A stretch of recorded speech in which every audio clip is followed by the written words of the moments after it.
नाजरीन, आज की दिलचस्प खबर सुनते हैं अजीजी से। जी अजीजी। न्यूज जेम्स बॉन्ड 0092 अपनी खबर लेके आपके सामने हाजिर है। वो जेम्स बॉन्ड 007 है भाई। यार 007 ब्रिटिश जेम्स बॉन्ड था। हाँ। अब पाकिस्तानी जेम्स बॉन्ड, मैंने पाकिस्तान का कोड साथ लगाया है। नाज़रीन, आज की दिलचस्प खबर यह है कि मोहल्ले में मुर्गे पालने के खिलाफ एक खातून सिंध हाई कोर्ट पहुंच गई। उनका मौकफ ये था कि मुर्गों के घर में रखने की वजह से पूरे इलाके में शोर रहता है। ऐसी बात है जीजी, शोर ही होना है, मुर्गे कोई गूंगे तो नहीं होते। तो भाई जी शोर होता है तो फिर अगले अदालत में भी तो पहुंचते हैं ना। उनका भी तो हक बनता है। बात तो ये ठीक है। मोहल्ले में जब शोर होगा हम साए सो नहीं पाएंगे, तो उसमें फिर मोहल्लेदार बेचारे क्या करें। लेकिन ये कौन सी इतनी बड़ी बात है कि इस पे सिंध हाई कोर्ट अगला पहुंच गया। यार बात ये है कि ये तो एक अच्छी बात है कि आवाम में इतना शऊर आ रहा है कि इस तरह की चीज पे भी आप अदालत के साथ रजू करें। मगर अदालत में जज साहब ने बड़े दिलचस्प रिमार्क्स दिए हैं। अच्छा। उन्होंने कहा कि माँ जी गल वे कि मुर्गे जो हैं जिन्होंने रखे हुए हैं वो शोर तो करेंगे, फिर क्या करें, मुर्गों को काट दें।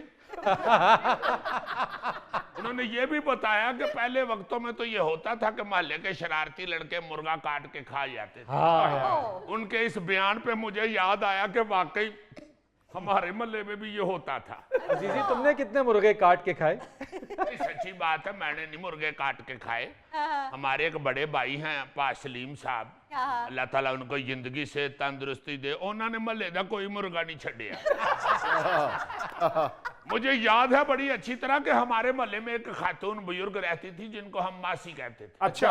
अल्लाह को असल में पंजाबी में मासी कहते थे। अच्छा। तो वो जो मासी थी ना, उनके घर में बेरी लगी हुई थी और वो मासी बेरी वाली मशहूर थी। अच्छा। उन्होंने बड़े मोहब्बत से मुर्गे पाले हुए थे और उनका एक बड़ा पसंदीदा मुर्गा था और वो सुर्ख रंग का था, इसलिए उसका नाम उन्होंने लालू रखा हुआ था। लालू। अब वो सारे मोहल्ले में फिर रही हैं कि मेरा लालू नहीं मिल रहा, लालू लालू आवाज़ें मार रही है। अच्छा। और पासलीम खुद कह रहे हैं कि इधर लबने मेरा ख्याल है, इधर ना। अब फटे थले वेखो। हाँ जी, लालू तो फटे थले भी नहीं है, साथ साथ पेट पे हाथ भी फेर रहे हैं, चूंकि लालू तो उनके पेट में मैं अब सोचता हूँ कि शुक्र है उस वक्त स्कैनिंग मशीनें नहीं थी निकली हुई, वरना मासी ने महल्ले में एक स्कैनिंग मशीन लो लेनी थी और सारे महल्ले के लड़कों को उस मशीन में से गुजारना और मशीन ने फौरन पकड़ लेना था कि इसके पेट में मुर्गा है। तो मासी बेचारी परेशान होगी कि वो कह रही हैं लालू, आगे से लालू कर ही नहीं रहा। लालू नहीं था कर रहा ही, लालू तो बेचारा पेट सी, पेट इतनी जगह नहीं होती कि लालू बेचारा ही। अगर ये मेरे मोहल्ले में मुर्गियां होती ना। तुम तो बात ही ना करो, मैं माफी चाहता हूँ, ये तो मुर्गे की डिस्कशन हो रही है। ये वो जवान है हमारा गोगा, ये बताता है कि हमारे पिंड में एक बकरा था, वो सबको टकरे मारता था। अच्छा। एक दिन मैं लोए लोए जा रहा था। अच्छा। मुझे पता नहीं चला बकरे ने पीछे से आके मेरे लक में टक्कर मारी है। हाँ। उस दिन से फिर मैंने अपना एक गैंग तैयार किया और मैंने मलकों का वो बकरा चोरी किया और उसका फिर ये बा करके हमने उसमें करेले डाले। वो मलकों ने सारे मोहल्ले में तलाशी लेनी शुरू कर दी। अच्छा। आखिर गोगे के दरवाजे के पिछले पासे बकरे की खाल मिल गई। मलकों ने गोगे को निकाल लिया, उन्होंने कहा यार खाल ही थे पई। कहता भाई जी मैनू नहीं पता, ਤੁਹਾਡਾ बकरा मेरे बूए के कपड़े ला के किधरे दौड़ गया। अच्छा यार, केस की तो सुनाओ, केस का क्या हुआ? रिमार्क्स बता रहे इसका थे। क्या होना है, वो सारे मुतलका जो महकमे हैं अदालत ने उनको बुला लिया है, मगर मैं ये सोच रहा था कि मुर्गे पालना तो हमारा शुगल है। हाँ जी।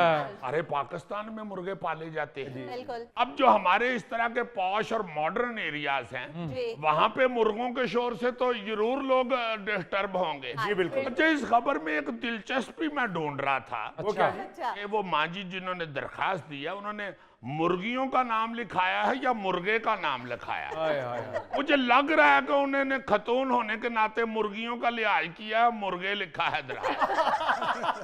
अजीजी जाहिर सी बात है, औरत औरत की इज्जत करती है। अच्छा, मेरे मोहल्ले में भी ये लड़ाई हुई एक दफा। अच्छा। मैंने मुर्गा पाल लिया। वो जाहिरा रौला रूला डालता था। पिछले महीने की बात है। अच्छा। मेरे मलेदार आ गए, उन्होंने कहा भाई जी आपका मुर्गा बहुत बांगे देता है, बहुत शोर मचाता है। मैं कहा भाई जी इन्हें जो इकट्ठे होके आए हो तो ही सारे पैसे पा के मेरे मुर्गे ने एक मोबाइल फोन लै दियो। ओदे आरे लगा रहे सोशल मीडिया ना बांगा दवे। कहते हैं जी आपके ज़हन में ये आइडिया कैसे आया? मैं कहा मेरे बच्चे भी बड़े रौला पाते हैं। ਜਦੋਂ ਤਾਂ ਸਾਡੇ ਘਰ 'ਚ ਮੋਬਾਈਲ ਆਇਆ ਹੁਣ ਉਹਨਾਂ ਦੀ ਚੂਣ ਹੀ ਨਿਕਲਦੀ। जेम्स बॉन्ड साहब पोश इलाका होवे भावें कच्ची बादी, जो पालना तुसी अपने घर पालो ना। यार घर में ही पाला होता है, मगर जो उसकी आवाजें हैं वो तो सारे मोहल्ले में जाती हैं ना। क्या अजीजी फिर वो तुम्हारे मुर्गे का क्या बना? भाई यार तुम्हें क्या पता, ओए होए होए। किसे शरारती नामराद मलेदार ने जो दौरी थी ना पानी वाली मेरे मुर्गों की, उसमें लाके अल्फी डाल दी। कितने दिन मेरी मुर्गियां बोली नहीं, मुर्गा भी मेरा चुप चुप बेचारा इधर उधर वेख रहे हैं। मैंने कहा हुआ क्या? मैनू की पता ही उन्होंने बेचारियों के गाटे ही जुड़ गए। ये तो तुम्हारे साथ हाथ हो गया अजीजी। बस यार, वैसे मैं ये रिक्वेस्ट करूंगा, वो तो हमारी अदालत आलिया जो भी फैसला करेगी वो जाहिर है ठीक होगा। हाँ जी। मैं ये समझता हूँ कि ये हमें जरूर ख्याल रखना चाहिए कि महल्लेदार जो हैं वो हमारे किसी शौक की वजह से डिस्टर्ब तो नहीं हो रहे। बिल्कुल सही, बिल्कुल। कई ऐसे शौक हैं, सिर्फ जानवर पालने का ही नहीं, और बहुत से ऐसे शौक हैं। कई लोगों को शौक होता है, कहीं घर जाते हैं ना तो वो बुए के आगे खड़े होके हारन के ऊपर ढोलकी भी जानी शुरू कर देते।